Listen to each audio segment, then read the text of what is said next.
Assalamualaikum warahmatullahi wabarakatuh, Wah, teman-teman semuanya. Kita jumpa lagi di channel saya ya.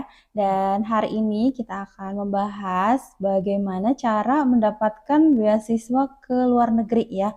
Termasuk nanti step-stepnya, terus juga bagaimana mendapatkan LOA, mendapatkan pembimbing, terus informasinya dari mana dan semuanya akan kita bahas ya di pembahasan hari ini. Oke teman-teman, di samping saya sudah ada Mbak Winda dan beliau adalah seorang penerima beasiswa. Dikti tahun 2015. Waktu itu Oke. dari Dikti untuk S2 di luar negeri. Ya, boleh tahu di mana Mbak Winda? Waktu itu kampusnya adalah The Ohio State University, itu ada di kota Masya Allah. Columbus di Amerika. Salah satu negara bagian yang ada di Amerika. Masya Allah, luar biasa Alhamdulillah. sekali ya. Oke, Mbak Winda, hari ini kita akan sharing-sharing ya pengalaman Mbak Winda bagaimana mendapat sampai bisa S2 di Amerika itu kan sebuah impian hampir semua orang ya, dan kita ingin buktikan bahwa itu tuh bukan hanya sekedar mimpi ya. Kalau Mbak Winda bisa, teman-teman pasti bisa juga ya kan? Ya, betul sekali. Nah, teman-teman, kita langsung saja ya dengar pengalaman Mbak Winda seperti apa. Oke, langsung saja Mbak Winda ya, kita sharing-sharing saja. Yang pertama, gimana sih apa ini? Awal mula mendapatkan informasinya dulu nih dari mana, monggo. Oke, untuk pertanyaan pertama terkait bagaimana cara mendapatkan informasi, tentunya saya pada saat itu dan juga sampai sekarang.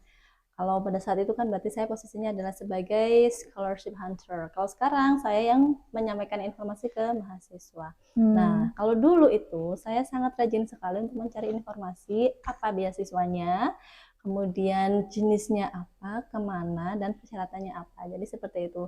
Saya sangat rajin sekali untuk mencari informasi. Jadi ketika bagaimana supaya dapat informasi, cari. Ketika kita ingin untuk mendapatkan beasiswa itu, maka kita harus punya dedikasi dan juga action yang benar-benar nyata bahwa bagaimana kita mencarinya. Banyak sekali informasi yang sekarang ada beredar, apalagi sekarang tangan kita sudah berisi berbagai macam informasi dari gadget kita, tentunya dari Instagram atau juga ada Twitter, dan juga banyak website yang menyediakan informasi tentang beasiswa secara spesifik. Mm-mm. Katakanlah ada Australian Award Scholarship, kemudian juga ada LPDP yang kita di Indonesia ini ya sangat digandrungi oleh para pemuda dan juga pemudi di Indonesia terkait untuk beasiswa dalam negeri ataupun luar negeri. Maka informasi portal yang sangat lengkap sekali ada di Mm-mm. LPDP. Maka dari itu cari informasi, pelajari informasi apa saja beasiswa yang ada, yang paling cocok dengan kita itu apa, yang paling tepat dengan passion kita itu apa, kita cari dan pelajari. Pokoknya jangan Oke. bosan untuk belajar. Banyak sekali website Betul ya, Mbak sekali. Winda. Iya, Mungkin nanti kita bisa bantu untuk share beberapa website iya, tentang beasiswa nanti iya di betul. kolom deskripsi ya, Mbak Winda. Iya, oke, siap. Oke, thank you so much. Kemudian Mbak Winda, setelah kita dapat info beasiswa, itu langkah selanjutnya gimana, Mbak Winda? Oke, jadi karena langkah pertama kita kan belajar tentang apa sih beasiswanya, apa saja. Kita dapat informasi tentang persyaratannya apa. Pasti kan ada persyaratan beasiswa dari katakanlah LPDP atau katakanlah beasiswa yang diberikan dari Aminef. Nah, itu pasti kita kan belajar informasinya apa, persyaratannya apa. Nah, kita coba untuk memenuhi persyaratan itu. Maka Mm-mm. dari itu, langkah ketika kita sudah tahu apa saja persyaratannya, tentang apa itu beasiswanya, maka kita coba cari persyaratan itu untuk supaya dilengkapi sehingga nanti ketika saatnya sebelum deadline kita bisa memenuhi persyaratan tersebut. Makanya ketika kita sudah tahu, jangan hanya tahu titik kemudian kita larut dalam mimpi yang semu ini. Nah, maka itu akan Oke, menjadi sayang sekali ya ketika kita sudah tahu. Maka ayo di action nyata dalam follow up yang tindakan benar-benar, nyata. iya, tindakan yang nyata itu apa. Nah, maka dari itu dengan penuh passion dan dedikasi pastinya ya kita berusaha untuk benar-benar menyediakan persyaratan yang diminta oleh pihak penyelenggara beasiswa tersebut. Seperti Oke, itu. baiklah. Kira-kira apa saja sih Mbak Winda yang harus disiapkan oleh teman-teman ya selain persyaratan itu tadi apa lagi yang lain? Oke, jadi tentunya ya ketika kita dalam mempersiapkan beasiswa, bagaimana supaya kita bisa sebagai salah satu calon penerima beasiswa sehingga itu Mohon bisa maaf. nyata. Oh Oh iya, ya, oke.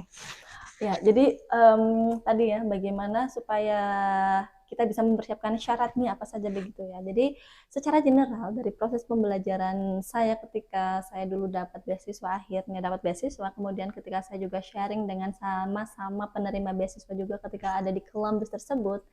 Nah, teman-teman dan juga saya dulu memang yang paling utama kami persiapkan adalah tentang sertifikat kemampuan bahasa. Dalam hal Hmm. ini yang paling banyak diterima oleh dunia internasional itu ada TOEFL IBT, kemudian juga ada IELTS. Nah, itu kita bisa gunakan skor itu dan persiapkan sedini mungkin karena kita tidak tahu ya apakah dalam mempersiapkan skor itu prosesnya cepat atau lambat. Nah, kita tidak tahu. Alhamdulillah kalau misal kita sudah punya basic dalam bahasa Inggris sehingga kita sekali ujian langsung lolos, langsung sesuai dengan kriteria syarat yang diinginkan oleh penyelenggara beasiswa. Nah, namun bagaimana jika ternyata kita perlu proses lagi, step lagi yang lainnya, misalnya kita harus ikut training sehingga kita bisa mencapai skor yang diinginkan. Nah, itu kan di luar dari beyond the expectation. Jadi kita harus benar-benar mempersiapkan skor kemampuan bahasa Inggris Dan tentunya yang diterima oleh mm, penyelenggara yang biasanya itu tidak lebih dari misalnya kalau yang diterima di LPDP ya itu ada mm, skor TOEFL IBT dan juga skor IELTS atau bahkan juga TOEFL ITP juga masih bisa diterima untuk beberapa universitas yang di luar negeri walaupun jumlahnya terbatas seperti itu.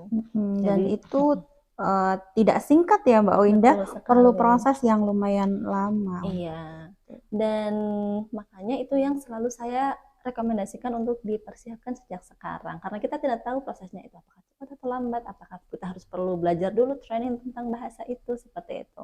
Apalagi di sini bagi teman-teman yang mungkin belum ada basic bahasa Inggris, nah jangan khawatir, itu semua bisa dipelajari. Ada banyak tips dan juga triks dalam menghadapi tes kemampuan bahasa itu. Jadi semuanya bisa dijalani dengan baik jika kita memang benar-benar berusaha dan juga tentunya berdoa Hmm, secara maksimal. Maka semuanya insya Allah akan lancar jaya ya. Walaupun ada halang rintang itu adalah hal yang sangat umum ya. Karena ya. kita namanya juga proses perjuangan. Pasti nanti ketika kita tetap gigih dan juga dedikasi kita tinggi, maka pasti ada jalan. Seperti itu. Oke, luar biasa Mbak Winda. Kemudian Ya. ini ada pertanyaan selanjutnya nih, syarat mutlak ya yang harus dipenuhi. Oke, syarat yang harus dipenuhi, misalnya dalam hal ini bagaimana sih supaya kita bisa lolos nih untuk beasiswa tersebut, maka kita harus sesuaikan dengan persyaratan yang diinginkan oleh penyedia beasiswa tersebut, yang biasanya menjadi batu sandungan ya oleh beberapa scholarship hunter dari Indonesia itu adalah tes kemampuan bahasa Inggris tadi. Maka dari itu yang Hmm, harus itu dulu ya. diperjuangkan pertama, betul Oke. sekali. Kemudian untuk persyaratan mutlak yang lain biasanya ya kalau untuk mendapatkan beasiswa di luar negeri biasanya itu ada recommendation letter, kemudian ada personal letters, dan ada beberapa essay yang prosesnya juga memakan waktu, tapi tidak unpredictable seperti tadi, seperti tes kemampuan bahasa Inggris. Kalau itu benar-benar tidak bisa diprediksi apakah cepat atau lambat untuk mendapatkan skor tersebut. Kalau misal beberapa persyaratan yang lain seperti tadi yang saya sebutkan, ada surat rekomendasi, kemudian ada essay tentang siapa sih diri saya ini untuk kita sampaikan kepada penyelenggara beasiswa tersebut. Nah, itu bisa juga menjadi salah satu syarat mutlak yang biasanya diinginkan oleh penyedia beasiswa. Paling itu yang erat kaitannya dengan syarat mutlaknya, dan juga transkrip nilai, karena itu yang nantinya akan menjadi jembatan track record pendidikan kita sebelumnya yang nantinya akan kita lanjutkan ke instansi di luar tersebut, seperti itu. Iya. Dan ini yang teman-teman itu menganggap sulit ya, yaitu LOA Mbak Winda. Oh Gimana iya, sih caranya biar bisa dapat LOA itu? Atau kita menyebutnya apa? Letter of acceptance Acceptance ya. ya gimana? Ya, betul sekali Mbak Lucy. Jadi LOA ini atau surat pernyataan bahwa kita diterima itu erat kaitannya dengan persyaratan tadi. Mm-mm. Bagaimana supaya kita mendapatkan LOA? Maka tentunya dengan memenuhi persyaratan yang ada. Nah, maka dari itu penting sekali dari awal tadi saya sampaikan bahwa bagaimana supaya kita bisa tahu tentang beasiswa ini, cari informasinya, kemudian kita pelajari dulu persyaratannya apa, lengkapi semua persyaratan sesuai yang diinginkan oleh penyelenggara beasiswa tersebut. Tentunya ketika kita sudah bagus standar-standarnya yang kita berikan atau yang kita ajukan kepada penyelenggara beasiswa tersebut, saya yakin akan mudah nanti LOA untuk kita terima juga. Karena inti dari LOA itu adalah untuk menyatakan bahwa kita diterima atau tidak. Nah, bagaimana supaya kita diterima? Dengan memenuhi persyaratan tadi. Maka dari itu biasanya setiap universitas atau instansi mempunyai syarat yang berbeda-beda. Maka disesuaikan dengan penyelenggara beasiswa tersebut, syaratnya apa dan dipenuhi. Yang umum untuk dipenuhi yaitu tadi ada sertifikat kemampuan bahasa, IELTS atau TOEFL IBT, kemudian juga ada recommendation letter, kemudian ada personal letters, kemudian ada tadi academic transcript, dan juga ada beberapa persyaratan yang mungkin disesuaikan dengan penyelenggara beasiswa tersebut. Kemudian supaya semakin ini ya memudahkan supaya dapat LOA itu, maka tentu kita juga harus secara berkala menghubungi tim penyedia beasiswa tersebut sehingga kita bisa menunjukkan bahwa kita itu benar-benar mempunyai dedikasi tinggi untuk memperjuangkan beasiswa tersebut. Dulu ketika saya sedang memproses beasiswa itu juga seperti itu, saya secara berkala menghubungi tim penyelenggara beasiswa tersebut supaya bisa saya tunjukkan bahwa saya benar-benar serius dengan proses ini, dengan perjuangan ini. Tunjukkan bahwa kita serius ya, Mbak Winda. Sekali. Tentunya ketika kita sedang menanyakan suatu hal kepada penyelenggara beasiswa, kita harus menunjukkan bahwa kita menanyakannya dengan mempunyai etika yang bagus, kemudian kita tunjukkan bahwa kita itu mempunyai kemampuan bahasa yang bagus seperti itu, dan juga mempunyai sopan santun dalam penulisan email tersebut, karena biasanya proses komunikasi dilakukan melalui email. Maka bagaimana kita bisa menulis email secara tadi efektif, sopan, dan juga mempunyai etika, itu sangat penting sekali sehingga si pembaca email tersebut juga bisa mengapresiasi tulisan email kita. Kalau misal kita bisa menunjukkan bahwa ini loh saya menanyakan tentang apa, kemudian ketika dalam email tersebut kita tunjukkan ada tadinya sopan santun, kemudian etika dalam penulisan tersebut, kemudian kita juga tunjukkan bahwa kita benar-benar serius, maka tentunya penyelenggara beasiswa tersebut juga akan berusaha untuk mempertimbangkan kita sebagai salah satu penerima beasiswa. Tentunya tadi dengan catatan kita memenuhi semua persyaratan yang diminta oleh penyelenggara beasiswa tersebut. Oke.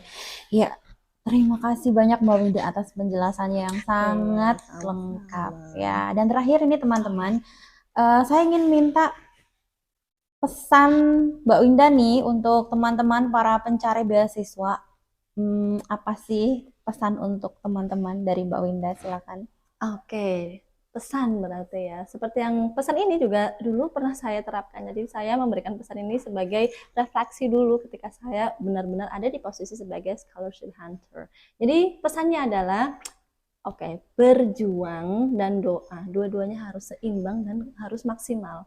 Jadi ketika kita berjuang ya, berjuang itu setengah-setengah, nanti hasilnya juga akan setengah-setengah. Jadi kita harus berjuang secara maksimal.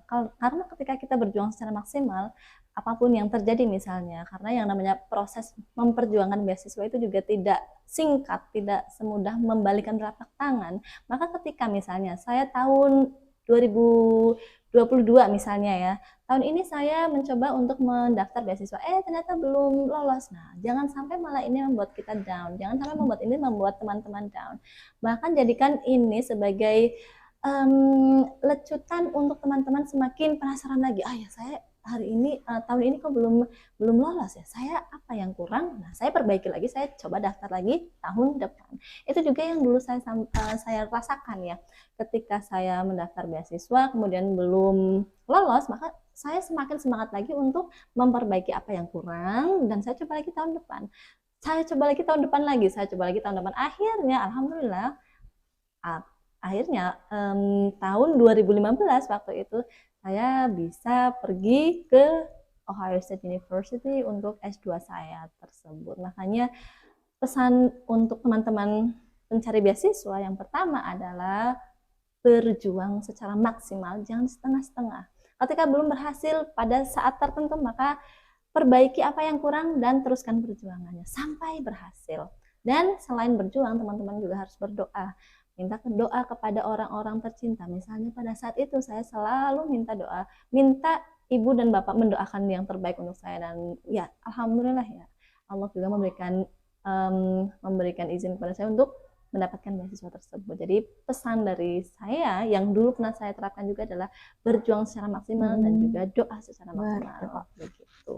Oke, Iya. nah itu teman-teman. Jadi jangan patah semangat ya, karena S2 ke luar negeri itu bukan sekedar impian ya Mbak Ya, betul Winda, karena sekali. bisa jadi kenyataan asal teman-teman tadi mau berusaha, berjuang dan berdoa. Iya, betul Oke, sekali. sebenarnya banyak sekali Mbak Winda yang ingin saya tanyakan, termasuk Oke. gimana sih suasana belajar Oh, di luar iya. negeri itu seperti apa bedanya dengan belajar di Indonesia. Tapi nanti kita lanjutkan pembahasan di konten selanjutnya ya Mbak Oke, Winda, sih. takut ini terlalu lama gitu. Oke. Oke teman-teman, jadi itu saja untuk pembahasan kali ini, bagaimana cara mendapatkan S2 beasiswa Iya, S2 betul. ke luar Luar negeri. negeri. Mudah-mudahan bermanfaat ya Mbak Winda untuk Iya. teman-teman dan bisa memotivasi teman-teman untuk bisa lanjut kuliah di luar negeri. Iya, Oke, betul. terima kasih banyak Mbak Winda atas Sama-sama. sharingnya. Kita jumpa lagi di konten selanjutnya. Oke. Terima kasih juga teman-teman sudah menyaksikan. Wassalamualaikum warahmatullahi wabarakatuh.